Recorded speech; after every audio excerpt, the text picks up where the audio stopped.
ਵਾਹਿਗੁਰੂ ਜੀ ਕਾ ਖਾਲਸਾ ਵਾਹਿਗੁਰੂ ਜੀ ਕੀ ਫਤਿਹ। ਗੁਰੂ ਪਿਆਰੀ ਗੁਰੂ ਸਵਾਰੀ ਪਰਮ ਸਤਿਕਾਰਯੋਗ ਸਾਧ ਸੰਗਤ ਜੀਓ, ਅੱਜ ਦਾ ਧੰਨ ਧੰਨ ਬਾਬਾ ਨੰਦ ਸਿੰਘ ਹੁਣਾਂ ਦੀ ਚੱਲ ਰਹੀ ਲੜੀਵਾਰ ਪ੍ਰਸੰਗ ਕਥਾ ਦੇ ਤਹਿਤ ਉਹਨਾਂ ਦੇ ਅਗਲੇ ਜੀਵਨ ਦਰਸ਼ਨਾਂ ਦੀ ਜਿਹੜੀ ਕਥਾ ਵਿਚਾਰ ਆਪ ਸਾਰੀਆਂ ਸੰਗਤਾਂ ਨਾਲ ਸਾਂਝਾ ਕਰਦਾ। ਸੋ ਬਾਬਾ ਜੀ ਦੇ ਨਿਤਨੇਮ ਅਨੁਸਾਰ ਰੋਜ਼ ਦੀਵਾਨ ਸੱਜਦੇ ਸੀਗੇ। ਇਹਨਾਂ ਦੀਵਾਨਾਂ ਵਿੱਚ ਸੰਗਤਾਂ ਆਉਂਦੀਆਂ, ਗੁਰਬਾਣੀ ਸਰਵਣ ਕਰਦੀਆਂ, ਕੀਰਤਨ ਸਰਵਣ ਕਰਦੀਆਂ, ਲਾਹਾ ਲੈ ਕੇ ਜਿਹੜੀਆਂ ਆਪਣੇ ਘਰਾਂ ਨੂੰ ਮੁੜਦੀਆਂ। ਇੱਕ ਵਾਰ ਹੈ ਨਾ, ਸੰਤ ਬਾਬਾ ਨੰਦ ਸਿੰਘ ਹੁਣੇ ਇਹਦਾ ਸੈਰ ਕਰਦੇ ਕਰਦੇ ਇੱਕ ਐਸੇ ਜਗ੍ਹਾ ਵੱਲ ਨਿਕਲ ਗਏ ਜਿੱਥੇ ਦਰਖਤਾਂ ਦੇ ਝੁੰਡ ਬੜੇ ਸੀ, ਬੜੀ ਸੁੰਦਰ ਹਰਿਆਲੀ ਸੀਗੀ। ਜਗ੍ਹਾ ਬੜੀ ਜਿਹੜੀ ਹੈ ਨਾ ਮਨ ਨੂੰ ਮੋਹਦੀ ਸੀਗੀ, ਦਿਲ ਖਿੱਚਵੀਂ ਜਗ੍ਹਾ ਸੀ। ਬਾਬਾ ਜੀ ਨੇ ਨਾਲ ਦੇ ਜਿਹੜੇ ਸੇਵਾਦਾਰ ਸੀ ਉਹਨਾਂ ਨੂੰ ਕਿਹਾ ਵੀ ਆਹ ਜਿਹੜੀ ਜਗ੍ਹਾ ਹੈ ਨਾ, ਇੱਥੇ ਸਾਡਾ ਰਹਿਣ ਨੂੰ ਕੁਛ ਟਾਈਮ ਚਿੱਤ ਕਰਦਾ ਹੈਗਾ। ਫਿਰ ਜਦ ਇਹ ਗੱਲ ਹੋਈ ਆ ਤਾਂ ਕੁਦਰਤੀ ਉੱਥੇ ਜਿਹੜਾ ਸੀਗਾ ਇੱਕ ਹਸਨ ਮੀਆਂ ਜਿਹੜਾ ਸੀਗਾ ਉਹ ਉਸ ਅਸਥਾਨ ਦਾ ਜਿਹੜਾ ਮੇਨ ਮਾਲਕ ਸੀਗਾ, ਉਹ ਬਾਬਾ ਜੀ ਦੇ ਕੋਲ ਆ ਕੇ ਨੂੰ ਮੱਥਾ ਟੇਕਿਆ। ਬਾਬਾ ਜੀ ਨੇ ਹਸਨ ਮੀਆਂ ਨੂੰ ਪੁੱਛਿਆ, ਕਹਿੰਦੇ ਵੀ ਆਹ ਖੂਹ ਕਿਹਦਾ ਹੈਗਾ? ਤਾਂ ਹਸਨ ਮੀਆਂ ਕਹਿਣ ਲੱਗਾ, ਜੀ ਆਪ ਜੀ ਦਾ ਹੀ ਆ। ਜਦ ਇੰਨੀ ਗੱਲ ਹੋਈ ਬਾਬਾ ਜੀ ਕਹਿੰਦੇ, ਸੋਚ ਕੇ ਬੋਲ ਵੀ ਜੇ ਸਾਡਾ ਹੁੰਦਾ ਫਿਰ ਅਸੀਂ ਤੈਨੂੰ ਕਾਹਤੇ ਪੁੱਛਦੇ। ਜਦ ਇੰਨੀ ਗੱਲ ਹੋਈ ਤਾਂ ਹਸਨ ਮੀਆਂ ਚੁੱਪ ਕਰ ਗਿਆ। ਫਿਰ ਬਾਬਾ ਜੀ ਨੂੰ ਕਹਿਣ ਲੱਗਾ, ਕਹਿੰਦਾ ਜੀ ਤੁਸੀਂ ਕਿਰਪਾ ਕਰੋ, ਜਿੰਨਾ ਚਿਰ ਤੁਹਾਡਾ ਚਿੱਤ ਕਰਦਾ ਹੈ ਨਾ ਇਸ ਅਸਥਾਨ 'ਤੇ ਰਹਿ ਕੇ ਤੁਸੀਂ ਨਾ ਭਜਨ ਬੰਦਗੀ ਕਰੋ। ਜਦ ਇੰਨੀ ਗੱਲ ਹੋਈ ਹੈ ਤਾਂ ਬਾਬਾ ਜੀ ਚੁੱਪ ਕਰ ਗਏ। ਫਿਰ ਹਸਨ ਮੀਆਂ ਜਿਹੜਾ ਸੀਗਾ ਨਾ, ਉਹਨੇ ਬਾਬਾ ਜੀ ਨੂੰ ਇਹ ਬੇਨਤੀ ਕੀਤੀ ਆ ਕਿ ਤੁਸੀਂ ਇੱਥੇ ਬੰਦਗੀ ਕਰੋ, ਮੈਂ ਜੋ ਵੀ ਸੇਵਾ ਹੋਊਗੀ ਹੈ ਨਾ, ਜਿੰਨੀ ਵੀ ਹੋਊਗਾ ਬਿੱਤ ਤੋਂ ਬਾਅਦ ਆਪਦੀ ਕਰਾਂਗਾ। ਅਤੇ ਫਿਰ ਬਾਬਾ ਜੀ ਨੇ ਹਸਨ ਮੀਆਂ ਨੂੰ ਆਖਿਆ ਸੀਗਾ, ਕਹਿੰਦੇ ਭਾਈ ਅਗਰ ਸੇਵਾ ਕਰਨੀ ਹੈ ਤਾਂ ਸੇਵਾ ਸੰਗਤ ਦੀ ਕਰਿਆ ਕਰ। ਸਾਡੀ ਸੇਵਾ ਤੋਂ ਤੈਨੂੰ ਕੀ ਮਿਲਣਾ ਹੈਗਾ? ਸੰਗਤ ਦੀ ਸੇਵਾ ਕਰੂੰਗਾ ਤਾਂ ਫਿਰ ਗੁਰੂ ਨਾਨਕ ਦੇ ਘਰ ਦੇ ਵਿੱਚ ਤੂੰ ਬਖਸ਼ਿਆ ਜਾਊਂਗਾ। ਜਦ ਇੰਨੀ ਗੱਲ ਹੋਈ ਤਾਂ ਹਸਨ ਮੀਆਂ ਨੂੰ ਆਪਣੀ ਜਿਹੜੀ ਅੰਦਰਲੀ ਜੋ ਉਹਦੇ ਮਨ ਦੀ ਭਾਵਨਾ ਸੀਗੀ, ਉਹ ਜਦ ਬਾਬਾ ਜੀ ਨੇ ਉਹਦੀ ਮਨ ਦੀ ਭਾਵਨਾ ਨੂੰ ਦੱਸਿਆ ਤਾਂ ਹਸਨ ਮੀਆਂ ਸੰਤ ਬਾਬਾ ਨੰਦ ਸਿੰਘ ਹੁਣਾਂ ਦੇ ਚਰਨਾਂ 'ਚ ਪੈ ਗਿਆ ਅਤੇ ਰੋਣ ਲੱਗ ਪਿਆ। ਬਾਬਾ ਜੀ ਕਹਿਣ ਲੱਗੇ, ਕਹਿੰਦੇ ਭਾਈ ਤੇਰੀ ਭੁੱਲ ਨੂੰ ਬਖਸ਼ਾਉਣ ਵਾਸਤੇ ਇੱਥੇ ਆਏ ਆ। ਸੋ ਉਸ ਅਸਥਾਨ 'ਤੇ ਨਾ ਫਿਰ ਬਾਬਾ ਨੰਦ ਸਿੰਘ ਹੁਣੀ ਕੁਛ ਟਾਈਮ ਟਿਕੇ। ਜਦ ਟਿਕੇ ਆ ਅਤੇ ਇੱਕ ਵਾਰੀ ਹੈ ਨਾ ਭਿੰਡਰਾਂ ਤੋਂ ਇਹ ਗਿਆਨੀ ਸੁੰਦਰ ਸਿੰਘ ਦੇ ਭੇਜੇ ਹੋਏ ਹਨ ਦੋ ਸਿੰਘ ਬਾਬਾ ਜੀ ਦੇ ਕੋਲ ਉੱਥੇ ਆਏ।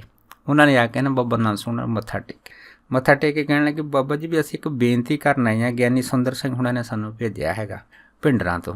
ਬਾਬਾ ਜੀ ਕਹਿਣ ਲੱਗੇ, ਅੱਛਾ ਕਾਹਦੀ ਬੇਨਤੀ ਕਰਨੀ?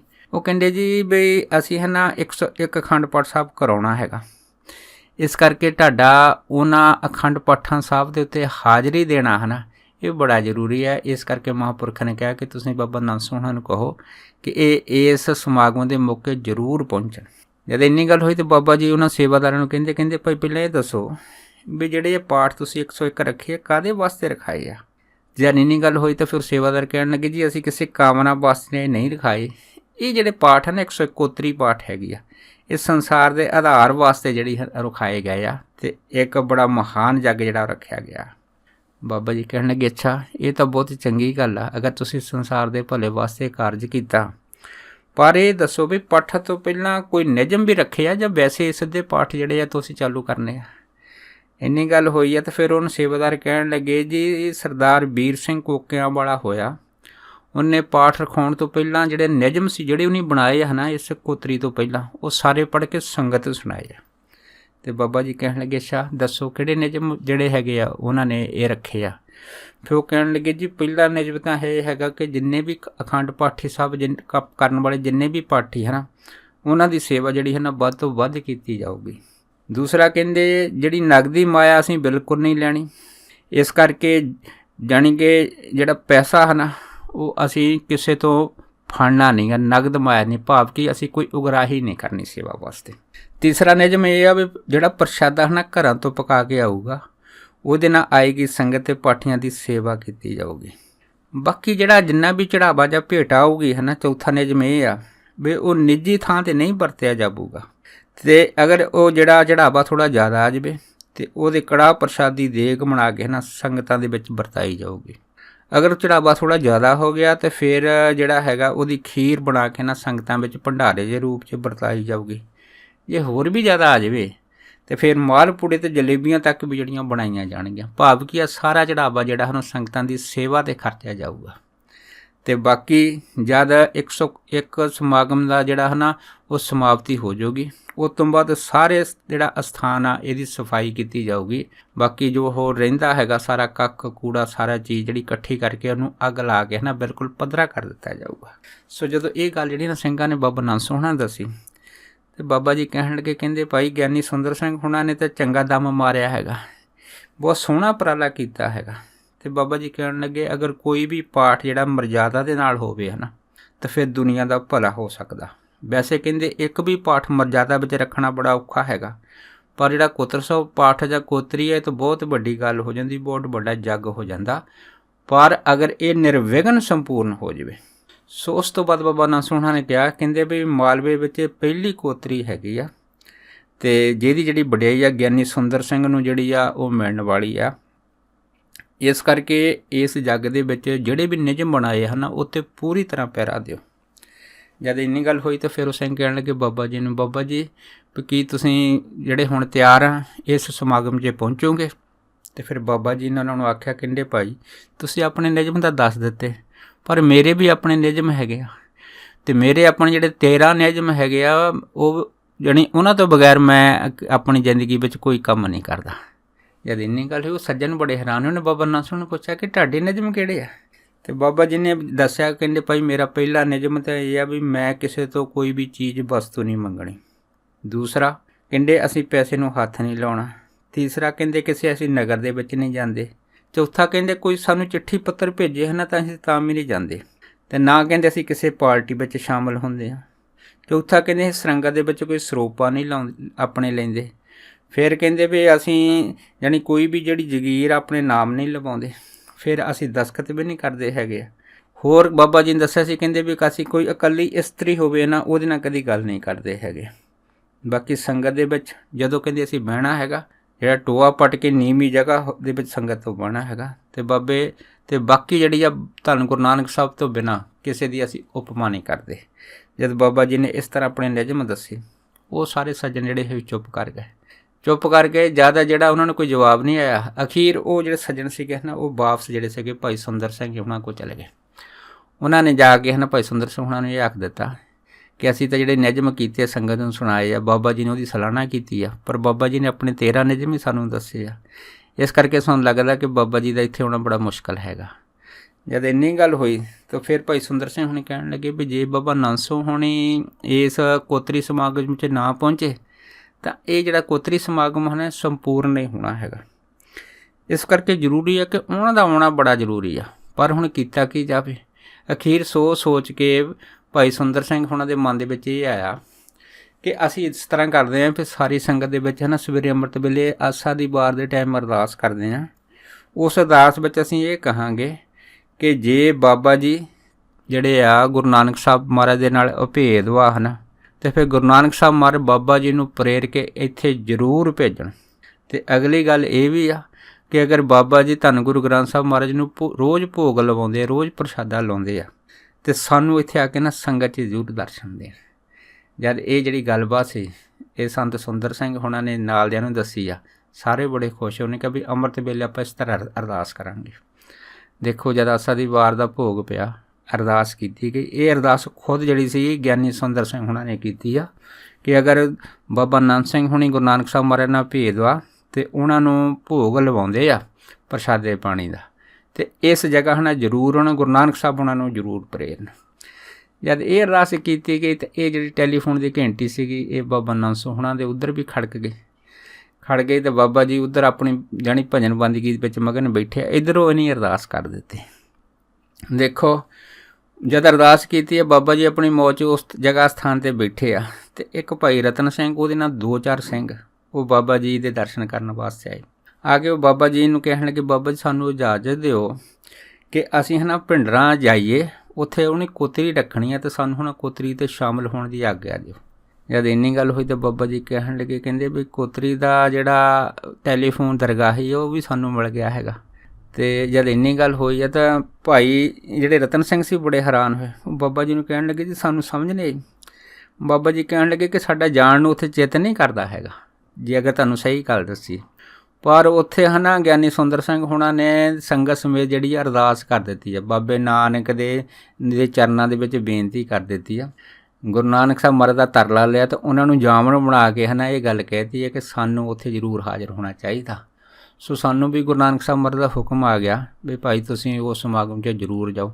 ਭਾਵੇਂ ਸਾਡਾ ਚਿੱਤ ਨਹੀਂ ਕਰਦਾ ਹੈਗਾ, ਪਰ ਫਿਰ ਵੀ ਅਸੀਂ ਹੁਕਮ ਅਦੁੱਲੀ ਜਿਹੜੀ ਦਰਗਾਹੀ ਕਦੀ ਨਹੀਂ ਕਰ ਸਕਦੇ। ਇਸ ਕਰਕੇ ਅਸੀਂ ਵੀ ਜਿਹੜੇ ਹਨ ਉਸ ਸਮਾਗਮ 'ਚ ਜਾਵਾਂਗੇ। ਇੰਨੀ ਗੱਲ ਹੋਈ ਤਾਂ ਭਾਈ ਰਤਨ ਸਿੰਘ ਹੁਣੀ ਬੜੇ ਖੁਸ਼ ਹੋ ਕੇ ਬਾਬਾ ਜੀ ਨੂੰ ਕਹਿਣ ਲੱਗਾ ਜੀ ਚਲੋ ਤੁਸੀਂ ਵੀ ਤਿਆਰ ਹੋਵੋ, ਜੇ ਤੁਸੀਂ ਕਹੋ ਤਾਂ ਅਸੀਂ ਹੁਣ ਤੁਹਾਡੇ ਵਾਸਤੇ ਘੋੜੀ ਲੈ ਕੇ ਜਾਂ ਰੱਥ ਲੈ ਕੇ ਆਈਏ। ਬਾਬਾ ਜੀ ਕਹਿਣ ਲੱਗੇ ਵੀ ਚਲੋ ਇਸ ਤਰ੍ਹਾਂ ਕਰਦੇ ਹਾਂ, ਤੁਸੀਂ ਰੱਥ ਤਿਆਰ ਕਰ ਲਓ। ਦੇਖੋ ਜੀ ਰੱਥ ਜਿਹੜਾ ਸੀਗਾ ਉਹ ਤਿਆਰ ਕੀਤਾ ਗਿਆ ਬਲਦਾਂ ਵਾਲਾ। ਜਦ ਜਿਹੜਾ ਸੀਗਾ ਉਹ ਰੱਥ ਤਿਆਰ ਹੋਇਆ ਬਲਦਾਂ ਵਾਲਾ ਅਤੇ ਬਾਬਾ ਜੀ ਜਦ ਤੁਰਨ ਲੱਗੇ ਹਨ ਆਲੇ ਦੁਆਲੇ ਸੰਗਤਾਂ ਨੂੰ ਵੀ ਪਤਾ ਲੱਗਿਆ।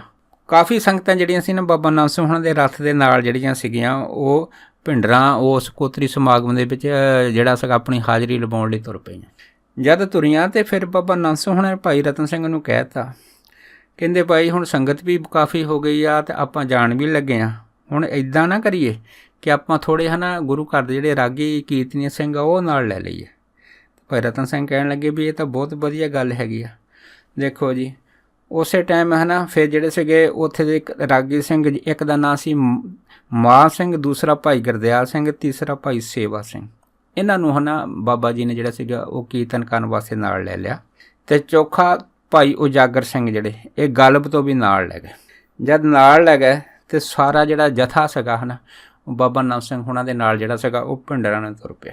ਜਦੋਂ ਤੁਰ ਪਿਆ ਤਾਂ ਜਦੋਂ ਹੈ ਨਾ ਗਲਬ ਪਹੁੰਚੇ ਆ ਬਾਬਾ ਜੀ, ਅਤੇ ਕੁਦਰਤੀ ਉੱਧਰ ਬਾਬਾ ਜੀ ਨੂੰ ਉਡੀਕਦੇ ਸੀ ਭਿੰਡਰਾਂ ਕਲਾਂ ਦੇ ਵਿੱਚ। ਜਦ 12 ਵਜੇ ਬਾਬਾ ਜੀ ਉੱਥੇ ਨਹੀਂ ਪਹੁੰਚੇ ਤਾਂ ਭਾਈ ਸੁੰਦਰ ਸਿੰਘ ਹੋਣਾ ਨੇ ਕੀਤਾ, 2 ਸਿੰਘ ਨਾ ਬਾਬਾ ਜੀ ਨੂੰ ਲੈਣ ਵਾਸਤੇ ਭੇਜੇ। ਜਦ ਭੇਜਿਆ ਤਾਂ ਇਹਨਾਂ ਦਾ ਜਿਹੜਾ ਟੱਕਰਾ ਸੀਗਾ ਗਾਲਬ ਹੋ ਗਿਆ। ਉਹਨਾਂ ਸਿੰਘਾਂ ਨੇ ਬੇਨਤੀ ਕੀਤੀ ਕਿ ਸਾਨੂੰ ਹੁਣ ਗਿਆਨੀ ਸੁੰਦਰ ਸਿੰਘ ਹੋਣਾ ਨੇ ਭੇਜਿਆ ਤੁਹਾਨੂੰ ਲੈਣ ਵਾਸਤੇ। ਅਤੇ ਬਾਬਾ ਜੀ ਕਹਿਣ ਲੱਗੇ, ਕਹਿੰਦੇ ਭਾਈ ਪਰ ਜਦ ਤੁਸੀਂ ਅਰਦਾਸ ਕਰ ਦਿੱਤੀ ਆ ਹੁਣ ਤੁਹਾਨੂੰ ਭੇਜਣ ਦੀ ਕੀ ਲੋੜ ਸੀਗੀ, ਅਸੀਂ ਆ ਹੀ ਰਹੇ ਸੀਗੇ। ਜਦ ਇੰਨੀ ਗੱਲ ਹੋਈ ਆ ਤਾਂ ਫਿਰ ਉਹ ਜਿਹੜੇ ਸੱਜਣ ਸਿੰਘ ਸੀਗੇ ਫਿਰ ਚੁੱਪ ਕਰ ਗਏ। ਬਾਬਾ ਜੀ ਕਹਿਣ ਲੱਗੇ ਇੱਦਾਂ ਕਰੋ ਤੁਸੀਂ ਚਲੋ ਅਤੇ ਅਸੀਂ ਸੰਗਤ ਦੇ ਨਾਲ ਹੈ ਨਾ ਹੌਲੀ ਹੌਲੀ ਜਿਹੜਾ ਹੈਗਾ ਉਹ ਇੱਕ ਜਥੇ ਦੇ ਰੂਪ 'ਚ ਕੀਰਤਨ ਕਰਦੇ ਜਿਹੜੇ ਉੱਥੇ ਜਾਵਾਂਗੇ। ਇਸ ਤਰ੍ਹਾਂ ਬਾਬਾ ਨੰਦ ਸਿੰਘ ਹੁਣ ਇੱਥੋਂ ਜਿਉਂ ਤੁਰੇ ਆ ਹੌਲੀ ਹੌਲੀ ਜਦ ਹੈ ਨਾ ਉੱਥੇ ਭਿੰਡਰਾਂ ਪਹੁੰਚੇ ਆ। ਉੱਥੇ ਹੈ ਨਾ ਫਿਰ ਪਹੁੰਚਣ 'ਤੇ ਗਿਆਨੀ ਸੁੰਦਰ ਸਿੰਘ ਹੋਣਾ ਨੇ ਅਤੇ ਹੋਰ ਜਿਹੜੀ ਸੰਗਤ ਸੀਗੀ ਉਹਨਾਂ ਨੇ ਬਾਬਾ ਜੀ ਦੇ ਸਵਾਗਤ ਵਾਸਤੇ ਨਾ ਬੜਾ ਭਾਰੀ ਇੰਤਜ਼ਾਮ ਕੀਤਾ ਹੋਇਆ ਸੀਗਾ। ਜਦੋਂ ਬਾਬਾ ਜੀ ਦਾ ਜਿਹੜਾ ਰੱਥ ਨਾ ਅੱਗੇ ਥੋੜ੍ਹਾ ਪਹੁੰਚਿਆ ਹੈਗਾ, ਜਦ ਉੱਥੇ ਗਿਆ ਉੱਥੇ ਸਰਦਾਰ ਜਸਵੰਤ ਸਿੰਘ ਜੀ ਰਹੀਸ ਇਹ 4 ਭਰਾ ਹੋਏ ਆ। ਇਹਨਾਂ ਨੇ ਬਾਬਾ ਜੀ ਦਾ ਜਿਹੜਾ ਰੱਥ ਜਿਹੜਾ ਆਉਂਦਾ ਦੇਖ ਕੇ ਹੈ ਨਾ ਬਾਬਾ ਜੀ ਨੂੰ ਬੇਨਤੀ ਕੀਤੀ ਕਿ ਤੁਸੀਂ ਸਾਨੂੰ ਥੋੜ੍ਹੀ ਸੇਵਾ ਦਿਓ ਕਿ ਸਾਡਾ ਚਿੱਤ ਕਰਦਾ ਕਿ ਅਸੀਂ ਤੁਹਾਡਾ ਜਿਹੜਾ ਰੱਥ ਆ ਹੈ ਨਾ ਇਹ ਹੱਥਾਂ ਦੇ ਨਾਲ ਕੀਤਾ ਅਤੇ ਇਹ ਸੇਵਾ ਜਿਹੜੀ ਹੁਣ ਸਾਨੂੰ ਬਖਸ਼ ਦਿਓ। ਬਾਬਾ ਜੀ ਨੂੰ ਕਹਿਣ ਲੱਗੇ, ਕਹਿੰਦੇ ਨਹੀਂ ਸਰਦਾਰ ਜਸਵੰਤ ਸਿੰਘ ਜੀ ਵੀ ਤੁਸੀਂ ਰਹੀਸ ਆਦਮੀ ਹੈਗੇ, ਤੁਸੀਂ ਰੱਥ ਕਾਹਨੂੰ ਖਿੱਚਣਾ ਹੈਗਾ। ਪਰ ਫਿਰ ਸਰਦਾਰ ਜਸਵੰਤ ਸਿੰਘ ਹੋਣਾ ਨੇ ਕਿਹਾ ਵੀ ਉਹ ਗੱਲ ਵੱਖਰੀ ਹੈਗੀ ਆ, ਪਰ ਆਹ ਜਿਹੜੀ ਸੇਵਾ ਹੈ ਨਾ ਰੱਥ ਖਿੱਚਣ ਦੀ ਇਹ ਕਿਤੇ ਵੱਡੇ ਭਾਗਾਂ ਨਾਲ ਪ੍ਰਾਪਤ ਹੁੰਦੀ ਹੈ। ਸੇਵਾ ਸਾਡੇ ਤੋਂ ਨਾ ਖੋਵੋ, ਇਹ ਸੇਵਾ ਸਾਨੂੰ ਜ਼ਰੂਰ ਦਿਓ। ਜਦੋਂ ਸਰਦਾਰ ਜਸਵੰਤ ਸਿੰਘ ਨੇ ਬਾਰ-ਬਾਰ ਬੇਨਤੀ ਕੀਤੀ ਫਿਰ ਬਾਬਾ ਜੀ ਕਹਿਣ ਲੱਗੇ ਚਲੋ ਜਿਵੇਂ ਤੁਹਾਡੀ ਮਰਜ਼ੀ ਹੈਗੀ ਆ। ਫਿਰ ਉਸੇ ਟਾਈਮ ਜਿਹੜੇ ਰੱਥ ਦੇ ਅੱਗੇ ਬੋਲਦੇ ਸੀਗੇ ਉਹ ਖੋਲ੍ਹ ਦਿੱਤੇ। ਇਹ 4 ਭਰਾ ਜਿਹੜੇ ਸੀਗੇ ਇਕੱਠੇ ਹੋ ਕੇ ਨਾ ਰੱਥ ਖਿੱਚਣ ਲੱਗ ਪਏ। ਜਦ ਰੱਥ ਖਿੱਚਣ ਲੱਗੇ ਆ ਤਾਂ ਸੰਗਤ ਨੇ ਫਿਰ ਉਸ ਟਾਈਮ ਜਿਹੜੀ ਆਲੇ ਦੁਆਲੇ ਦੀ ਸੀਗੀ ਕਾਫੀ ਫੁੱਲਾਂ ਦੀ ਵਰਖਾ ਕੀਤੀ। ਬਾਬਾ ਨੰਦ ਸਿੰਘ ਉੱਤੇ ਬੈਠੇ ਆ ਅਤੇ ਫਿਰ ਨਾਲ ਹੀ ਜਿਹੜੇ ਕੀਰਤਨ ਵਾਲੇ ਸਿੰਘ ਸੀਗੇ ਉਹਨੇ ਵੀ ਕੀਰਤਨ ਕਰਨਾ ਸ਼ੁਰੂ ਕਰ ਦਿੱਤਾ। ਭਾਵ ਕੀ ਹੈ ਇਸ ਤਰ੍ਹਾਂ ਸੀਗਾ ਜਿਵੇਂ ਜਾਣੀ ਸਾਰਾ ਜਿਹੜਾ ਜਥਾ ਸੀਗਾ ਹੈ ਨਾ ਉਹ ਸੱਚਖੰਡ ਨੂੰ ਜਾਂ ਦਰਗਾਹ ਨੂੰ ਜਾ ਰਿਹਾ ਹੋਵੇ। ਇਸ ਤਰ੍ਹਾਂ ਕਰਦੇ ਕਰਦੇ ਜਦ ਭਿੰਡਰਾਂ ਪਹੁੰਚੇ ਆ ਉੱਥੇ ਫਿਰ ਜਿਹੜੇ ਸੀਗੇ ਉਹ ਗਿਆਨੀ ਸੁੰਦਰ ਸਿੰਘ ਹੋਣਾ ਨੇ ਬਾਬਾ ਜੀ ਦੀ ਬੜੀ ਜਿਹੜੀ ਸੀਗੀ ਆਉਂਦਿਆਂ ਦੇ ਉੱਥੇ ਪਹੁੰਚਣ ਦੇ ਵਿੱਚ ਬੜਾ ਸਵਾਗਤ ਕੀਤਾ। ਸੰਗਤ ਨੇ ਉੱਥੇ ਵੀ ਫੁੱਲ ਸਿੱਟੇ ਆ। ਉਸ ਤੋਂ ਬਾਅਦ ਫਿਰ ਹੈ ਨਾ ਗਿਆਨੀ ਸੁੰਦਰ ਸਿੰਘ ਹੋਣੀ ਬਾਬਾ ਨੰਦ ਸਿੰਘ ਹੋਣਾ ਨੂੰ ਜਿਹੜਾ ਉਹਨਾਂ ਦਾ ਅਸਥਾਨ ਸੀਗਾ ਬਣਾਇਆ ਉੱਥੇ ਲੈ ਗਏ। ਜਦ ਉੱਥੇ ਲੈ ਕੇ ਬਾਬਾ ਜੀ ਉੱਥੇ ਜਾ ਕੇ ਨਾ ਪਹਿਲਾਂ ਤਾਂ ਬਾਬਾ ਜੀ ਨੇ ਉੱਥੇ ਇਸ਼ਨਾਨ ਕੀਤਾ। ਇਸ਼ਨਾਨ ਕਰਕੇ ਫਿਰ ਥੋੜ੍ਹਾ ਜਿਹੜਾ ਸੀਗਾ ਉਹ ਪ੍ਰਸ਼ਾਦਾ ਪਾਣੀ ਛਕਿਆ। ਉਸ ਤੋਂ ਬਾਅਦ ਬਾਬਾ ਜੀ ਉਸ ਸਥਾਨ 'ਤੇ ਪਹੁੰਚੇ ਜਿੱਥੇ ਕੋਤਰੀ ਦੇ ਜਿਹੜੇ ਅਖੰਡ ਪਾਠ ਸਾਹਿਬ ਰੱਖੇ ਸੀਗੇ। ਜਦ ਬਾਬਾ ਨੰਦ ਸਿੰਘ ਹੋਣੀ ਸੰਗਤਾਂ ਸਮੇਤ ਉੱਥੇ ਪਹੁੰਚੇ ਉੱਥੇ ਜਾ ਕੇ ਬਾਬਾ ਜੀ ਨੇ ਜਾਣੀ ਮੱਥਾ ਟੇਕਿਆ। ਮੱਥਾ ਟੇਕ ਕੇ ਉੱਥੇ ਬੈਠ ਗਏ। ਉੱਥੇ ਬੈਠ ਕੇ ਨਾ ਫਿਰ ਬਾਬਾ ਜੀ ਨੇ ਜਿਹੜਾ ਸੀਗਾ ਉਹ ਗੁਰਬਾਣੀ ਦਾ ਪਾਠ ਜਿਹੜਾ ਸੀਗਾ ਕੋਤਰੀ ਜਿਹੜੇ ਪਾਠ ਦਾ ਉਹ ਸਰਵਣ ਕੀਤਾ। ਸਰਵਣ ਕਰਨ ਤੋਂ ਬਾਅਦ ਫਿਰ ਬਾਬਾ ਜੀ ਨੇ ਜਿਹੜੀ ਸੀਗੀ ਉਸ ਤੋਂ ਬਾਅਦ ਫਿਰ ਭਾਈ ਸੁੰਦਰ ਸਿੰਘ ਹੋਣਾ ਨੂੰ ਕਿਹਾ ਕਿ ਸਾਨੂੰ ਉੱਥੇ ਲੈ ਕੇ ਜਾਓ ਜਿੱਥੇ ਹੈ ਨਾ ਸੰਤ ਸਭਾ ਹੈਗੀ ਆ। ਭਾਵ ਕੀ ਆ ਜਿੰਨੇ ਵੀ ਜਿਹੜੇ ਸੰਤ ਮਹਾਂਪੁਰਖ ਇੱਥੇ ਬੁਲਾਏ ਹਨ ਜਿੱਥੇ ਉਹਨਾਂ ਦੀ ਸਭਾ ਹੈਗੀ ਅਸੀਂ ਉੱਥੇ ਜਾਣਾ ਹੈਗਾ। ਲਓ ਜੀ ਬਾਬਾ ਨਾਮ ਸੋਹਣਾ ਦਾ ਇਹ ਹੁਕਮ ਦੇਖ ਕੇ ਗਿਆਨੀ ਸੁੰਦਰ ਸਿੰਘ ਹੋਣੀ ਤੇ ਬਾਕੀ ਹੋਰ ਪ੍ਰੇਮੀ ਸਾਰੇ ਉੱਠੇ ਆ। ਉਹ ਉਸ ਥਾਂ 'ਤੇ ਲੈ ਗਏ ਜਿੱਥੇ ਹੈ ਨਾ ਸੰਤ ਸਭਾ ਲਈ ਇੱਕ ਵਿਸ਼ੇਸ਼ ਜਿਹੜਾ ਸੀਗਾ ਉਹ ਅਸਥਾਨ ਬਣਾਇਆ ਸੀਗਾ। ਉਸ ਅਸਥਾਨ ਦੇ ਉੱਤੇ ਇੱਕ ਜਿਹੜਾ ਆਸਣ ਸੀਗਾ ਉਹ ਸਾਰਿਆਂ ਨਾਲੋਂ ਉੱਚਾ ਬਣਾਇਆ ਸੀਗਾ। ਉਹ ਇਸ ਵਾਸਤੇ ਬਣਾਇਆ ਸੀਗਾ ਤਾਂ ਜੋ ਬਾਬਾ ਨਾਮ ਸੋਹਣੀ ਉਹਦੇ ਵਿੱਚ ਬੈਠਣ ਅਤੇ ਉਸ ਸਥਾਨ 'ਤੇ ਵਿਚਾਰ ਗੋਸ਼ਟੀ ਹੋਵੇ। ਸਾਰੀ ਸੰਗਤ ਜਿਹੜੀ ਹੈ ਨਾ ਵਿਚਾਰ ਗੋਸ਼ਟੀ ਨੂੰ ਸੁਣੇ ਅਤੇ ਬਾਬਾ ਨਾਮ ਸੋਹਣੀ ਜਿਹੜੇ ਹੈਗੇ ਆ ਉਹਨਾਂ ਸਵਾਲਾਂ ਦੇ ਜਵਾਬ ਦੇਣ। ਜਿਹੜੇ ਸਵਾਲ ਜਿਹੜੇ ਹੈ ਨਾ ਉਹ ਅਤ ਤਿੱਖੇ ਹੈਗੇ ਆ ਸੰਗਤ ਦੇ ਵਿੱਚ, ਭਾਵ ਕਿ ਜਿਹੜੇ ਮੁਸ਼ਕਿਲ ਸਵਾਲ ਹਨ ਉਹਨਾਂ ਦਾ ਜਵਾਬ ਬਾਬਾ ਨਾਮ ਸੋਹਣੀ ਦੇਣ। ਸੋ ਇਸ ਕਰਕੇ ਉਹ ਜਿਹੜਾ ਆਸਣ ਬਣਾਇਆ ਸੀਗਾ ਖਾਸ, ਉਹ ਉਸ ਦੇ ਉੱਤੇ ਜਦ ਬਾਬਾ ਜੀ ਨੂੰ ਬੈਠਣ ਵਾਸਤੇ ਜਿਹੜੀ ਸੀ ਉਹ ਸਾਰੇ ਜਿੰਨੇ ਮਹਾਂਪੁਰਖ ਪਹੁੰਚੇ ਸੀਗੇ ਉਹਨਾਂ ਨੇ ਬੇਨਤੀ ਕੀਤੀ ਅਤੇ ਬਾਬਾ ਜੀ ਨੇ ਆਖ ਦਿੱਤਾ, ਕਹਿੰਦੇ ਨਹੀਂ ਭਾਈ, ਇਹ ਅਸਥਾਨ ਦੇ ਉੱਤੇ ਹੈ ਨਾ ਕੋਈ ਵਿਦਵਾਨ ਮਹਾਂਪੁਰਖ ਬੈਠਣ। ਕਿਉਂਕਿ ਅਸੀਂ ਤਾਂ ਕੇਵਲ ਬਾਬੇ ਨਾਨਕ ਦੇ ਇੱਕ ਜਿਹੜੀ ਟੁੱਕ ਹੈਗੀ ਆ ਨਾਮ ਦੀ, ਉਹਦੀ ਸਹਾਇਤਾ ਦੇ ਨਾਲ ਹੀ ਹੈ ਨਾ ਉਹ ਚੱਲਦਾ ਹੈਗਾ। ਬਾਕੀ ਅਸੀਂ ਕੋਈ ਪੜ੍ਹੇ ਲਿਖੇ ਨਹੀਂ ਆ, ਨਾ ਤਾਂ ਅਸੀਂ ਵਿਦਵਾਨ ਆ। ਇਸ ਕਰਕੇ ਇਹ ਜਿਹੜਾ ਅਸਥਾਨ ਹੈ ਨਾ ਉਹਦੇ ਉੱਤੇ ਸਿਰਫ ਉਹੀ ਬਿਠਾਵੋ ਜਿਹੜਾ ਕੋਈ ਮਹਾਂਪੁਰਖ ਵਿਦਵਾਨ ਹੋਵੇ। ਦੇਖੋ ਜਦੋਂ ਬਾਬਾ ਨਾਮ ਸੋਹਣੇ ਦੀ ਇੰਨੀ ਗੱਲ ਹੋਈ ਆ, ਫਿਰ ਉਸ ਟਾਈਮ ਫਿਰ ਗਿਆਨੀ ਇੰਦਰ ਸਿੰਘ ਉੱਥੇ ਸੀਗੇ ਅਤੇ ਸੰਤ ਗੁਲਾਬ ਸਿੰਘ ਹੋਣੀ ਸੀਗੇ ਮਹਾਂਪੁਰਖ, ਹੋਰ ਵੀ ਕਾਫੀ ਸੀਗੀਆਂ ਹਸਤੀਆਂ ਪਹੁੰਚੀਆਂ ਸੀਗੀਆਂ। ਫਿਰ ਗਿਆਨੀ ਇੰਦਰ ਸਿੰਘ ਹੋਣਾ ਨੂੰ ਕਿਹਾ ਕਿ ਤੁਸੀਂ ਇਸ ਸਥਾਨ 'ਤੇ ਬੈਠੋ, ਸੰਗਤ ਨੇ ਕਹਿ ਦਿੱਤਾ। ਪਰ ਗਿਆਨੀ ਇੰਦਰ ਸਿੰਘ ਹੋਣਾ ਨੇ ਵੀ ਜਾਣੀ ਬਾਬਾ ਨਾਮ ਸੋਹਣਾ ਦੇਖ ਕੇ ਕਿਹਾ ਕਿ ਜਦ ਐਡੇ ਵੱਡੇ ਮਹਾਂਪੁਰਖ ਨਾਮ ਦੇ ਰਸੀ ਸਥਾਨ 'ਤੇ ਨਹੀਂ ਬਹਿੰਦੇ, ਮੈਂ ਕਿਉਂ ਬੈਠਾ। ਉਹਨੇ ਵੀ ਨਾਂਹ ਕਰ ਦਿੱਤੀ। ਫਿਰ ਜਾਣੀ ਕਿ ਸੰਤ ਗੁਲਾਬ ਸਿੰਘ ਹੋਣਾ ਨੂੰ ਕਿਹਾ ਕਿ ਤੁਸੀਂ ਇਸ ਸਥਾਨ 'ਤੇ ਬੈਠੋ। ਫਿਰ ਸੰਤ ਗੁਲਾਬ ਸਿੰਘ ਹੋਣਾ ਨੇ ਵੀ ਬਾਬਾ ਨਾਮ ਸੋਹਣਾ ਦਾ ਪ੍ਰੇਮ ਦੇਖ ਕੇ ਉਹਨਾਂ ਨੇ ਵੀ ਬਿਲਕੁਲ ਨਾਂਹ ਕਰ ਦਿੱਤੀ। ਪਰ ਫਿਰ ਬਾਬਾ ਨਾਮ ਸੋਹਣਾ ਨੇ ਸੰਤ ਗੁਲਾਬ ਸੋਹਣਾ ਨੂੰ ਇਹ ਆਖ ਦਿੱਤਾ ਕਿ ਦੇਖੋ ਤੁਸੀਂ ਵੀ ਨਾਮ ਰਸੀ ਆ, ਤੁਸੀਂ ਵਿਦਵਾਨ ਵੀ ਬੜੇ ਹੈਗੇ ਆ, ਅਤੇ ਬਾਕੀ ਤੁਹਾਡਾ ਜਿਹੜਾ ਜਪ ਤਪ ਅਤੇ ਬਰਾਗ ਵੀ ਬੜਾ ਹੈਗਾ, ਤੁਹਾਡਾ ਦਬਦਬਾ ਵੀ ਬੜਾ ਹੈਗਾ। ਇਸ ਕਰਕੇ ਹੈ ਨਾ ਸੰਗਤ ਤੁਹਾਨੂੰ ਜਿਹੜੀ ਹੈਗੀ ਉਹ ਦਿਲੋਂ ਕਹਿੰਦੀ ਹੈ ਕਿ ਤੁਸੀਂ ਇਸ ਅਸਥਾਨ 'ਤੇ ਹੁਣ ਬੈਠੋ, ਅਤੇ ਇਸ ਕਰਕੇ ਤੁਸੀਂ ਇਸ ਸਥਾਨ 'ਤੇ ਬਹਿ ਜਾਓ। ਦੇਖੋ ਫਿਰ ਸੰਤ ਬਾਬਾ ਗੁਲਾਬ ਸਿੰਘ ਹੋਣੀ ਨਾ ਉਸ ਸਥਾਨ 'ਤੇ ਬੈਠਣ ਤੋਂ ਬਾਅਦ ਫਿਰ ਗਿਆਨ ਗੋਸ਼ਟੀ ਜਿਹੜੀ ਚਰਚਾ ਜਿਹੜੀ ਸੀ ਮਹਾਂਪੁਰਖਾਂ ਦੀ ਉਹ ਹੋਣੀ ਸ਼ੁਰੂ ਹੋਈ। ਇਹ ਚਰਚਾ ਤਕਰੀਬਨ 1.5 ਘੰਟਾ ਚੱਲੀ। ਇਹਦੇ ਵਿੱਚ ਹੈ ਨਾ ਕਈ ਪ੍ਰਸ਼ਨ ਜਿਹੜੇ ਸੀਗੇ ਉਹ ਜਿਹੜੇ ਸੀ ਉਸ ਕਈਆਂ ਸੰਗਤਾਂ ਨੇ ਵੀ ਰੱਖੇ, ਕਈਆਂ ਮਹਾਂਪੁਰਖਾਂ ਨੇ ਜਵਾਬ ਦਿੱਤੇ ਆ। ਇਹਦੇ ਵਿੱਚ ਜਾਣੀ ਕਿ ਪਰਸਪਰ ਜਿਹੜੇ ਸੀਗੇ ਕਈ ਖਿਆਲ ਜਾਂ ਖੰਡਨ ਮੰਡਨ ਵੀ ਜਾਣੀ ਇਹਨਾਂ ਪ੍ਰਸ਼ਨਾਂ ਦੇ ਵਿੱਚ ਹੁੰਦਾ ਰਿਹਾ ਹੈਗਾ। ਪਰ ਫਿਰ ਵੀ ਹੈ ਨਾ ਕੋਈ ਕਿਸੇ ਦੀ ਤਸੱਲੀ ਬਖਸ਼ ਜਵਾਬ ਜਿਹੜਾ ਸੀਗਾ ਨਾ ਉਹ ਸੰਗਤ ਦੇ ਵਿੱਚ ਨਹੀਂ ਮਿਲਿਆ ਕਿਸੇ ਨੂੰ। ਉਸ ਟਾਈਮ ਜਾਣੀ ਇੱਕ ਭਾਈ ਨਿਹਾਲ ਸਿੰਘ ਸੀਗੇ ਜਿਹੜੇ ਰੋਡੇ ਲੰਡੇ ਦੇ ਸੀਗੇ, ਉਹ ਉੱਠੇ। ਉਹਨਾਂ ਨੇ ਜਾਣੀ ਕਿ ਬਾਬਾ ਨਾਮ ਸੋਹਣਾ ਵੱਲ ਦੇਖ ਕੇ ਜੇ ਸੰਗਤ ਨੂੰ ਬੇਨਤੀ ਕੀਤੀ ਕਿ ਜੇ ਤੁਸੀਂ ਮੈਨੂੰ ਆਗਿਆ ਦਿਓ ਹੈ ਨਾ ਤਾਂ ਮੈਂ ਵੀ ਇੱਕ ਬਚਨ ਕਰਨਾ। ਫਿਰ ਮਹਾਂਪੁਰਖ ਕਹਿੰਦੇ ਵੀ ਚੱਲ ਠੀਕ ਹੈ ਭਾਈ, ਅਗਰ ਤੁਸੀਂ ਕਰਨਾ ਤਾਂ ਤੁਸੀਂ ਕਰੋ, ਕੀ ਕਰਨਾ। ਉਹਨਾਂ ਨੇ ਵੀ ਆਖਿਆ ਵੀ ਜਿੰਨੇ ਵੀ ਇੱਥੇ ਮਹਾਂਪੁਰਖ ਬੈਠੇ ਇਹਨਾਂ ਵਿੱਚੋਂ ਨਾਮ ਦੇ ਰਸੀਏ ਜਿਹੜੇ ਹੈ ਨਾ ਬਾਬਾ ਨਾਮ ਸੋਹਣੇ ਬੈਠੇ। ਸੋ ਬਾਬਾ ਨਾਮ ਸੋਹਣਾ ਜਿਹੜੇ ਹੈਗੇ ਆ ਉਹ ਚੁੱਪ ਕਰਕੇ ਬੈਠੇ। ਉਹਨਾਂ ਨੇ ਕਿਸੇ ਵੀ ਸਵਾਲ ਦਾ ਕੋਈ ਜਵਾਬ ਨਹੀਂ ਦਿੱਤਾ ਅਤੇ ਨਾ ਕੋਈ ਪ੍ਰਸ਼ਨ ਕੀਤਾ ਹੈਗਾ। ਸਿਰਫ ਉਹ ਆਪਣੀ ਮੌਜ ਦੇ ਵਿੱਚ ਇਹ ਜਿਹੜਾ ਰੰਗ ਤਮਾਸ਼ਾ ਸਵਾਲਾਂ ਦਾ ਜਵਾਬਾਂ ਦਾ ਹੈ ਨਾ ਬਸ ਇਹਨੂੰ ਦੇਖ ਕੇ ਮੁਸਕਰਾ ਰਹੇ ਆ। ਇਸ ਕਰਕੇ ਹੁਣ ਬਾਬਾ ਨਾਮ ਸੋਹਣੀ ਜਵਾਬ ਦੇਣਗੇ ਤਾਂ ਜੋ ਸਾਰੀ ਸੰਗਤ ਦੀ ਤਸੱਲੀ ਹੋਵੇ। ਜਦੋਂ ਭਾਈ ਨਿਹਾਲ ਸੋਹਣਾ ਨੇ ਇਹ ਗੱਲ ਕਹੀ ਆ, ਫਿਰ ਦੇਖੋ ਸਾਰੀ ਸੰਗਤ ਨੇ ਫਿਰ ਜ਼ੋਰ ਪਾਇਆ ਵੀ ਅਸੀਂ ਤਾਂ ਹੈ ਨਾ ਬਾਬਾ ਨਾਮ ਸੋਹਣਾ ਤੋਂ ਹੀ ਸੁਣਨਾ ਹੈਗਾ। ਸਾਨੂੰ ਦੱਸੋ ਵੀ ਜਾਣੀ ਕਿ ਅਸਲ ਜਿਹੜਾ ਹੈਗਾ ਜੋ ਗਿਆਨ ਹੈਗਾ ਜਿਹੜਾ ਮਨ ਨੂੰ ਟੁੰਬੇ, ਮਨ ਵਿੱਚ ਖੁਸ਼ੀ ਬਰਾਗ ਅਤੇ ਖੇੜਾ ਪੈਦਾ ਹੋਵੇ ਹੈ ਨਾ, ਉਹ ਬੋਲ ਸਾਨੂੰ ਦੱਸੋ। ਪਰ ਦੇਖੋ ਮਹਾਂਪੁਰਖ ਫਿਰ ਤੁਹਾਨੂੰ ਪਤਾ ਹੈ ਜ਼ਿਆਦਾ ਗੱਲ ਤਾਂ ਨਹੀਂ ਕਰਦੇ। ਫਿਰ ਬਾਬਾ ਨਾਮ ਸੋਹਣਾ ਨੇ ਜਿਹੜੀ ਸੀ ਇਹ ਗੱਲ ਕਹੀ ਆ, ਕਹਿਣ ਲੱਗੇ ਭਾਈ ਗੱਲਾਂ ਤਾਂ ਨਹੀਂ ਆ। ਪਹਿਲੀ ਗੱਲ ਤਾਂ ਇਹ ਹੈ ਜਿਹੜਾ ਮੁਰਸ਼ਦ ਆ ਨਾ ਉਹ ਕਾਮਲ ਹੋਣਾ ਚਾਹੀਦਾ। ਮੁਰਸ਼ਦ ਕਾਮਲ ਹੋਵੇ ਅਤੇ ਜਿਹੜਾ ਮਰੀਦ ਆ ਉਹ ਆਮਲ ਹੋਵੇ, ਤਾਂ ਫਿਰ ਕਹਿੰਦੇ ਰੱਬ ਸ਼ਾਮਲ ਹੋਵੇ। ਦੇਖੋ 3 ਗੱਲਾਂ ਜਿਹੜੀਆਂ ਬਾਬਾ ਨਾਮ ਸੋਹਣਾ ਨੇ ਕਹੀਆਂ ਕਿ ਮੁਰਸ਼ਦ ਕਾਮਲ, ਮਰੀਦ ਆਲਮ ਅਤੇ ਜਿਹੜਾ ਰੱਬ ਕਹਿੰਦੇ ਜਿਹੜਾ ਵਿੱਚ ਸ਼ਾਮਲ ਹੋ। ਜਦ ਇੰਨੀ ਗੱਲ ਹੋਈ ਆ, ਹੁਣ ਇਸ ਗੱਲ ਦੀ ਜਿਹੜੀ ਉਹ ਬਰੀਕੀ ਕਿਸੇ ਨੂੰ ਸਮਝ ਨਾ ਆਵੇ। ਫਿਰ ਦੇਖੋ ਬਾਬਾ ਨਾਮ ਸੋਹਣਾ ਨੇ ਇਹ ਗੱਲ ਕਹੀ ਆ ਕਿ ਜਦੋਂ ਦੇਵਤਿਆਂ ਅਤੇ ਰਾਖਸ਼ਾਂ ਨੇ ਸਮੁੰਦਰ ਰਿੜਕਿਆ ਸੀ 14 ਰਤਨ ਕੱਢੇ ਸੀਗੇ। ਪਰ ਇਹ ਜਿਹੜੇ 14 ਰਤਨ ਕੱਢੇ ਹਨ ਇਹ ਦੇਵਤਿਆਂ ਅਤੇ ਰਾਖਸ਼ਾਂ ਨੇ ਜਿਹੜੇ ਸੀ ਉਹ ਆਪਸ ਵਿੱਚ ਵੰਡੇ ਆ, ਪਰ ਸੰਸਾਰ ਨੂੰ ਨਹੀਂ ਕੁਛ ਮਿਲਿਆ ਹੈਗਾ, ਦੁਨੀਆ ਨੂੰ ਨਹੀਂ ਮਿਲਿਆ। ਪਰ ਦੇਖੋ ਗੁਰੂ ਨਾਨਕ ਸਾਹਿਬ ਮਹਾਰਾਜ ਨੇ ਆ ਕੇ ਇਸ ਭਵ ਸਾਗਰ ਨੂੰ ਰਿੜਕਿਆ। ਇਹਦੇ ਵਿੱਚ ਜਿਹੜੇ ਰਤਨ ਕੱਢੇ ਹਨ ਇਹ ਰਤਨ ਜਿਹੜੇ ਹੈਗੇ ਇਹ ਸਾਰੀ ਲੋਕ ਭਲਾਈ ਦੇ ਵਿੱਚ ਖਰਚ, ਭਾਵ ਕੀ ਆ ਇਹ ਸੰਗਤ ਨੂੰ ਦਿੱਤੇ। ਸੋ ਇਹ ਜਿਹੜੇ ਰਤਨ ਆ ਸੰਗਤ ਦੇ ਵਿੱਚ ਹੈ। ਸੋ ਫਿਰ ਬਾਬਾ ਜੀ ਨੇ ਕਿਹਾ ਸੀ ਕਿ ਦੇਖੋ ਬਾਬੇ ਨਾਨਕ ਨੇ ਇਹਦੇ ਵਿੱਚੋਂ ਭਗਤੀ ਕੱਢੀ ਹੈਗੀ ਆ, ਫਿਰ ਆਤਮ ਵਿਚਾਰ ਕੱਢੀ, ਫਿਰ ਗੁਰੂ ਘਰ ਦੀ ਕੀਰਤੀ ਕੱਢੀ ਆ, ਫਿਰ ਪ੍ਰੇਮ ਕੱਢਿਆ ਹੈਗਾ, ਫਿਰ ਨਾਮ ਰਸ ਦਾ ਅੰਮ੍ਰਿਤ ਕੱਢਿਆ ਹੈਗਾ, ਫਿਰ ਰਾਗ ਅਲਾਪ ਕੱਢਿਆ, ਫਿਰ ਦ੍ਰਿੜ ਜਿਹੜਾ ਹੈਗਾ ਨਿਸ਼ਚਾ ਕੱਢਿਆ, ਦਸਵੰਧ ਦਾ ਦਾਨ ਕੱਢਿਆ, ਸਤ ਸੰਗਤ ਕੱਢੀ ਆ, ਹਿਰਦੇ ਗਰੀਬੀ ਕੱਢੀ ਆ, ਸੱਚ ਬੋਲਣਾ ਕੱਢਿਆ, ਸਤਿਗੁਰੂ ਵੈਦ ਕੱਢਿਆ ਹੈਗਾ, ਗੁਰ ਗਿਆਨ ਕੱਢਿਆ ਹੈਗਾ। ਇਸ ਤਰ੍ਹਾਂ ਹੈ ਨਾ ਬਾਬਾ ਨੰਦ ਸਿੰਘ ਹੁਣਾਂ ਨੇ ਇਹਨਾਂ 14 ਰਤਨ ਜਿਹੜੇ ਬਾਬੇ ਨਾਨਕ ਨੇ ਕੱਢੇ ਆ ਅਤੇ ਸਾਰੇ ਸੰਸਾਰ ਦੇ ਵਿੱਚ ਜਿਹੜੇ ਉਹ ਵੰਡੇ ਹੈਗੇ ਆ। ਉਹਦਾ ਫਿਰ ਜਿਹੜਾ ਹੈ ਨਾ ਬੜੀ ਬਰੀਕੀ ਦੇ ਨਾਲ ਸੰਗਤਾਂ ਦੇ ਨਾਲ ਜਿਹੜਾ ਸੀਗਾ ਇਸ ਗੱਲ ਦੀ ਸਾਂਝ ਕੀਤੀ ਆ। ਦੇਖੋ ਜਦ ਸਾਂਝ ਕੀਤੀ ਆ ਸਾਰੀਆਂ ਸੰਗਤਾਂ ਨਾ ਬਾਬੇ ਨੰਦ ਸਿੰਘ ਹੁਣਾਂ ਦੇ ਇਹ ਬਚਨ ਸੁਣ ਕੇ ਬੜੀਆਂ ਪ੍ਰਸੰਨ ਹੋਈਆਂ ਅਤੇ ਫਿਰ ਦੇਖੋ ਸਾਰੇ ਆਪੋ ਆਪਣੇ ਸਥਾਨਾਂ 'ਤੇ ਚੱਲ ਗਏ। ਬਾਬਾ ਜੀ ਵੀ ਆਪਣੇ ਸਥਾਨਾਂ 'ਤੇ ਚੱਲ ਗਏ। ਪਰ ਅਗਲੇ ਦਿਨ ਜਦ ਤੀਸਰੇ ਦਿਨ ਜਿਹੜਾ ਹੈ ਨਾ ਕੋਤਰ ਸੌ ਜਿਹੜੇ ਸ੍ਰੀ ਅਖੰਡ ਪਾਠ ਸਾਹਿਬ ਰੱਖੇ ਸੀ, ਜਦ ਇਹਨਾਂ ਦਾ ਭੋਗ ਪਿਆ, ਕੁਦਰਤੀ ਐਸਾ ਹੋਇਆ ਕਿ ਸੰਗਤ ਜਿਹੜੀ ਸੀ ਬਹੁਤ ਇਸ ਸਮਾਗਮ ਦੇ ਵਿੱਚ ਇਕੱਠੀ ਹੋਈ।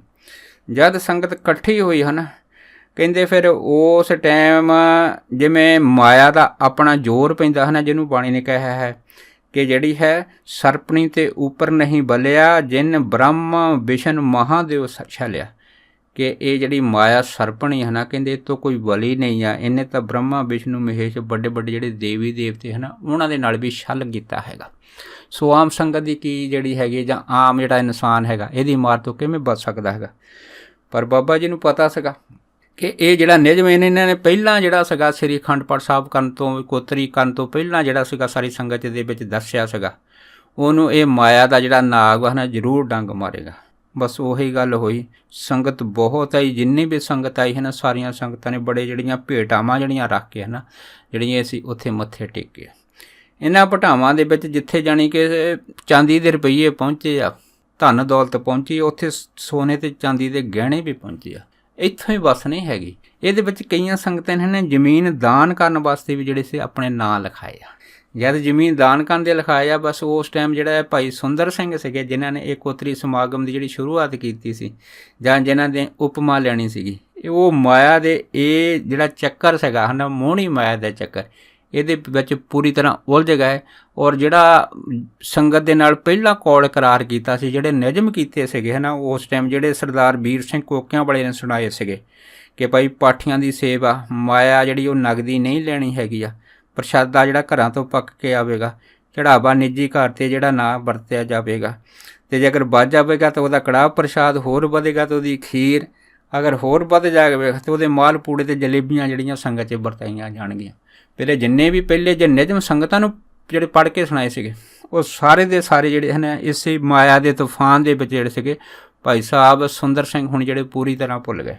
ਬਸ ਫਿਰ ਕੀ ਸੀ, ਜਦ ਉਹ ਨਿਯਮ ਭੁੱਲ ਗਏ ਅਤੇ ਫਿਰ ਬਾਬਾ ਨੰਦ ਸਿੰਘ ਹੁਣਾਂ ਦੇ ਉਹ ਵਚਨ ਯਾਦ ਹੋ ਗਏ ਕਿ ਜਿਹੜਾ ਕੱਚਾ ਦਾਣਾ ਹੁੰਦਾ ਹੈ ਨਾ, ਉਹ ਸਮਾਂ ਪਾ ਕੇ ਉਹਦੇ 'ਤੇ ਥੋੜ੍ਹੀ ਜਿਹੀ ਬਾਰਿਸ਼ ਹੋ ਜਾਵੇ ਨਾ, ਮਾਇਆ ਦਾ ਮੀਂਹ ਪੈ ਜਾਵੇ, ਉਹ ਹਰਿਆ ਹੋ ਜਾਂਦਾ।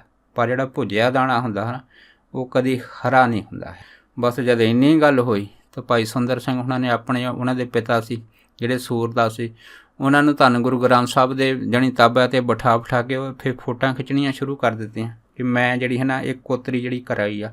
ਭਾਵ ਕਿ ਜਿਹੜੀ ਪਾਠੀਆਂ ਦੀ ਸੇਵਾ ਸੀ ਹੈ ਨਾ, ਉਹਨਾਂ ਦਾ ਨਾਮ ਮਿਟ ਗਿਆ। ਜਦ ਨਾਮ ਮਿਟ ਗਿਆ, ਉਹਨਾਂ ਨੇ ਫੋਟੋਆਂ ਕਰਾਉਣੀਆਂ ਸ਼ੁਰੂ ਕਰ ਦਿੱਤੀਆਂ। ਸੰਗਤ ਦੇ ਵਿੱਚ ਇਸ ਗੱਲ ਦੀ ਚਰਚਾ ਹੋਣ ਲੱਗ ਪਈ ਹੈ ਕਿ ਇਹ ਜਿਹੜੀਆਂ ਫੋਟੋਆਂ ਹੈਗੀਆਂ ਜਾਂ ਦੇਸ਼ਾਂ ਵਿਦੇਸ਼ਾਂ 'ਚ ਜਾਣਗੀਆਂ ਅਤੇ ਜਿਹੜੇ ਲੋਕ ਆ ਉਹ ਕੀ ਕਹਿਣਗੇ। ਜਦ ਇਸ ਤਰ੍ਹਾਂ ਦੀਆਂ ਵਿਚਾਰਾਂ ਹੋਣੀਆਂ ਸ਼ੁਰੂ ਕੀਤੀਆਂ, ਬਸ ਫਿਰ ਕੀ ਸੀ, ਉਹਦੇ ਵਿੱਚ ਫਿਰ ਭਾਈ ਸੁੰਦਰ ਸਿੰਘ ਹੁਣਾਂ ਨੇ ਜਾਣੀ ਸਮਾਗਮ ਦੇ ਅਖੀਰ ਦੇ ਵਿੱਚ ਇਹ ਜਿਹੜੀ ਸੀ ਉਹ ਸੰਗਤ ਨੂੰ ਜਿਹੜਾ ਸੀਗਾ ਉਹ ਇੱਕ ਕਿਸਮ ਦਾ ਜਿਹੜਾ ਸੀਗਾ ਉਹ ਬਚਨ ਦੀ ਜਗ੍ਹਾ ਇੱਕ ਲੈਕਚਰ ਦੇਣਾ ਸ਼ੁਰੂ ਕਰ ਦਿੱਤਾ। ਉਹਦੇ ਵਿੱਚ ਉਹਨੇ ਕਿਹਾ ਵੀ ਜਿੰਨੀ ਜਿਹੜੀ ਇਹ ਮਾਇਆ ਆਊਗੀ, ਇਹ ਸਾਰੀ ਜਿਹੜੀ ਮਾਇਆ ਹੈਗੀ ਇਹਦਾ ਇੱਕ ਸਕੂਲ ਬਣਾਇਆ ਜਾਊਗਾ। ਬਸ ਉਹ ਸਕੂਲ ਤੋਂ ਬਾਅਦ ਤੁਹਾਡੇ ਜਿਹੜੇ ਆਲੇ ਦੁਆਲੇ ਦੇ ਪਿੰਡਾਂ ਦੇ ਬੱਚੇ ਉਸ ਸਕੂਲ 'ਚ ਪੜ੍ਹਨ ਆਉਣਗੇ। ਉਹ ਤੋਂ ਬਾਅਦ ਜਿਹੜੀ ਜ਼ਮੀਨ ਹੈਗੀ ਆ ਇਹਦੇ ਉੱਤੇ ਇੱਕ ਗੁਰਦੁਆਰਾ ਸਾਹਿਬ ਬਣਾਇਆ ਜਾਊਗਾ ਜਿਹੜੀ ਦਾਨ ਕੀਤੀ ਗਈ ਹੈਗੀ ਆ। ਜਦ ਇਸ ਤਰ੍ਹਾਂ ਦੀਆਂ ਜਿਹੜੀਆਂ ਗੱਲਾਂ ਜਿਹੜੀਆਂ ਹੋਣੀਆਂ ਸ਼ੁਰੂ ਹੋ ਗਈਆਂ ਤਾਂ ਬਸ ਫਿਰ ਕੀ ਸੀ, ਬਾਬਾ ਨੰਦ ਸਿੰਘ ਹੁਣੀ ਜਿਹੜੇ ਸੀਗੇ ਇਹ ਉਹਦੇ ਬੈਠੇ ਭਾਈ ਸੁੰਦਰ ਸਿੰਘ ਹੁਣਾਂ ਦੀ ਇਹ ਜਿਹੜੀਆਂ ਗੱਲਾਂ ਨੂੰ ਸੁਣ ਰਹੇ ਸੀ ਅਤੇ ਇਹਨਾਂ ਗੱਲਾਂ ਵਿੱਚ ਬੋਲਦਿਆਂ ਗਿਆਨੀ ਸੁੰਦਰ ਸਿੰਘ ਹੁਣਾਂ ਨੇ ਇੱਥੋਂ ਤੱਕ ਕਹਿ ਤਾ ਵੀ ਦੇਖੋ ਇੰਨੇ ਮਹਾਂਪੁਰਖ ਬੁਲਾਏ ਆ, ਇਹਨਾਂ ਵਿੱਚੋਂ ਹੈ ਨਾ ਬਾਬਾ ਨੰਦ ਸਿੰਘ ਹੁਣੀ ਵੀ ਆਏ ਆ ਜਿਨ੍ਹਾਂ ਨੂੰ ਲੋਕੀ ਕਹਿੰਦੇ, ਪਰ ਮੈਂ ਨਹੀਂ ਕਹਿੰਦਾ। ਲੋਕੀ ਇਹ ਕਹਿੰਦੇ ਆ ਕਿ ਬਾਬਾ ਨੰਦ ਸਿੰਘ ਹੁਣਾਂ ਦਾ ਅਤੇ ਬਾਬੇ ਨਾਨਕ ਦੇ ਵਿੱਚ ਕੋਈ ਫਰਕ ਨਹੀਂ ਆ। ਲੋਕੀ ਇਹ ਕਹਿੰਦੇ ਆ ਕਿ ਇਹ ਬਾਬੇ ਨਾਨਕ ਨੂੰ ਜਦ ਧੰਨ ਗੁਰੂ ਗ੍ਰੰਥ ਸਾਹਿਬ ਨੂੰ ਭੋਗ ਲਵਾਉਂਦੇ, ਪਰ ਮੈਂ ਨਹੀਂ ਲਵਾਉਂਦਾ। ਜਦ ਇਸ ਤਰ੍ਹਾਂ ਦੇ ਜਿਹੜੇ ਵਚਨ ਸੀਗੇ ਉਹ ਬੋਲਣੇ ਸ਼ੁਰੂ ਕਰ ਦਿੱਤੇ। ਬਸ ਇਹਨਾਂ ਬਚਨਾਂ ਵਿੱਚ ਫਿਰ ਬਾਬਾ ਨੰਦ ਸਿੰਘ ਹੁਣੀ ਸੰਗਤ ਦੇ ਵਿੱਚ ਉੱਠ ਕੇ ਖੜ੍ਹੇ ਹੋ ਗਏ। ਉੱਠ ਕੇ ਖੜ੍ਹੇ ਹੋਏ ਤਾਂ ਬਾਬਾ ਜੀ ਨੇ ਇਹ ਗੱਲ ਜਿਹੜੀ ਸੀ ਕੜਕੇ ਕੇ ਕਹਿ ਦਿੱਤੀ ਬਾਬਾ ਜੀ ਕਹਿੰਦੇ ਦੇਖ ਭਾਈ, ਜਿਹੜੀ ਕੱਚੀ ਸਰੋਂ ਹੈ ਨਾ, ਕੱਚੀ ਸਰੋਂ ਅਗਰ ਪੀੜ ਲਈਏ ਤੇ ਨਾ ਇਹਦੀ ਖੱਲ ਬਣਦੀ ਆ, ਨਾ ਤੇਲ ਬਣਦਾ ਹੈਗਾ। ਤੇ ਕੋਕਿਆਂ ਨੂੰ ਕਹਿਤਾ ਕਿ ਜਿਹੜੇ ਤੁਸੀਂ ਨਿਯਮ ਸੀ ਪਹਿਲੇ ਸੰਗਤ ਦੇ ਵਿੱਚ ਜਿਹੜੇ ਕੌਲ ਕਰਾ ਸੀ, ਉਹ ਮਾਇਆ ਦੀ ਲਪੇਟ ਵਿੱਚ ਪੂਰੀ ਤਰ੍ਹਾਂ ਭੁੱਲ ਗਏ ਆ। ਇਹ ਕਹਿ ਕੇ ਬਾਬਾ ਨੰਦ ਸਿੰਘ ਹੁਣੀ ਜਿਹੜੇ ਸੀਗੇ ਉਸ ਪਟਾਲ ਦੇ ਵਿੱਚੋਂ ਬਾਹਰ ਆ ਗਏ।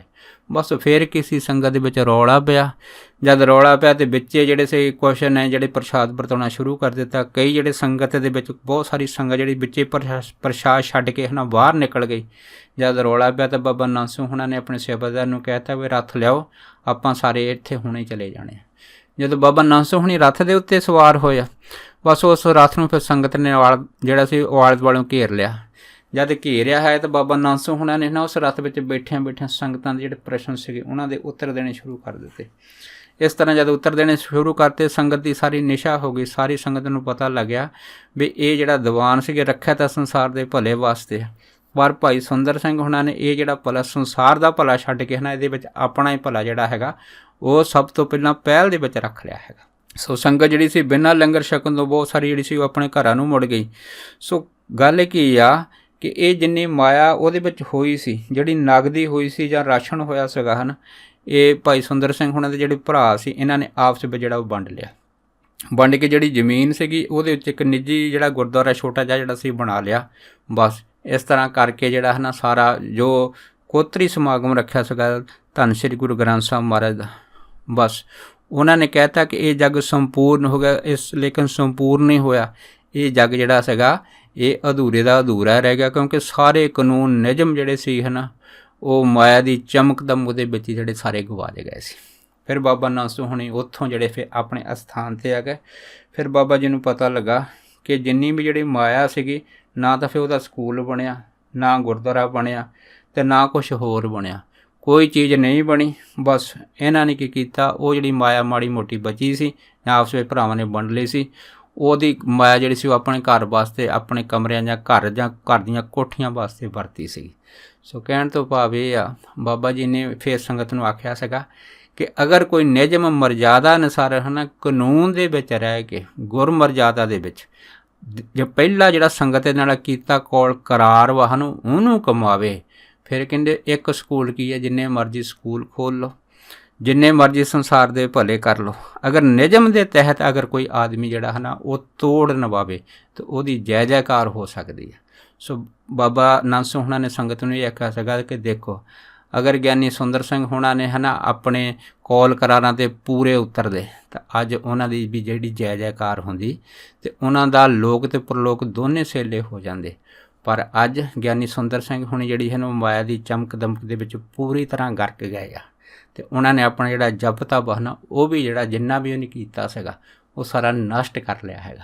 ਅਤੇ ਸੰਗਤਾਂ ਜਿਹੜੀਆਂ ਹੈਗੀਆਂ ਉਹਨਾਂ ਦੇ ਨਾਲ ਜੁੜੀਆਂ ਸੀ, ਉਹ ਵੀ ਉਹਨਾਂ ਤੋਂ ਹੁਣ ਮੁੱਖ ਮੋੜ ਕੇ ਜਿਹੜੀਆਂ ਉਹ ਚਲੀਆਂ ਗਈਆਂ ਹੈ। ਸੋ ਕਹਿਣ ਤੋਂ ਭਾਵ ਇਹ ਹੈਗਾ ਕਿ ਅਗਰ ਕੋਈ ਵੀ ਕਾਰਜ ਕਰਨਾ ਹੋਵੇ ਹੈ ਨਾ, ਫਿਰ ਮਰਜ਼ਾਦਾ ਜਿਹੜੀ ਹੈ ਨਾ ਰਹਿਤ ਜਿਹੜੀ ਆ ਉਹ ਸਭ ਤੋਂ ਪਹਿਲਾਂ ਜ਼ਰੂਰੀ ਆ। ਰਹਿਤ ਮਰਜ਼ਾਦਾ ਦੇ ਵਿੱਚ ਰਹਿ ਕੇ ਕੀਤਾ ਕੰਮ ਉਹ ਹੀ ਜਿਹੜਾ ਹੈਗਾ ਉਹ ਵਾਹਿਗੁਰੂ ਨੂੰ ਪ੍ਰਸੰਨਤਾ ਪ੍ਰਦਾਨ ਕਰਦਾ ਹੈਗਾ। ਅਤੇ ਜਿਹੜਾ ਇਹ ਰਹਿਤ ਮਰਜ਼ਾਦਾ ਤੋੜ ਕੇ ਕੰਮ ਕੀਤਾ ਜਾਵੇ ਉਹ ਸਤਿਗੁਰੂ ਨੂੰ ਨਹੀਂ ਭਾਉਂਦਾ। ਅਤੇ ਉਹਦੇ ਨਾਲ ਕੀ ਹੁੰਦਾ ਹੈਗਾ, ਉਲਟਾ ਜਿਹੜਾ ਹੈਗਾ ਨਾ ਉਹ ਜਿਹੜਾ ਰਹਿਤ ਮਰਜ਼ਾਦਾ ਤੋੜ ਕੇ ਕੰਮ ਕੀਤਾ ਜਾਵੇ ਉਹਦੇ ਨਾਲ ਫਿਰ ਉਸ ਵਾਹਿਗੁਰੂ ਦੀ ਜਿਹੜੀ ਹੈ ਉਹਦੇ ਵੱਲ ਪਿੱਠ ਹੋ ਜਾਂਦੀ ਹੈ। ਸੋ ਦਾਸ ਇੰਨੇ ਹੀ ਬਚਨ ਕਰਦਾ ਹੋਇਆ ਖਿਮਾ ਦਾ ਜਾਚਕਵਾ ਜੀ, ਹੋਈਆਂ ਬੇਅੰਤ ਭੁੱਲਾਂ ਚੁੱਕਾਂ ਦੀ ਖਿਮਾ ਬਖਸ਼ਣੀ। ਸੋ ਫਤਿਹ ਬੁਲਾਓ। ਵਾਹਿਗੁਰੂ ਜੀ ਕਾ ਖਾਲਸਾ, ਵਾਹਿਗੁਰੂ ਜੀ ਕੀ ਫਤਿਹ।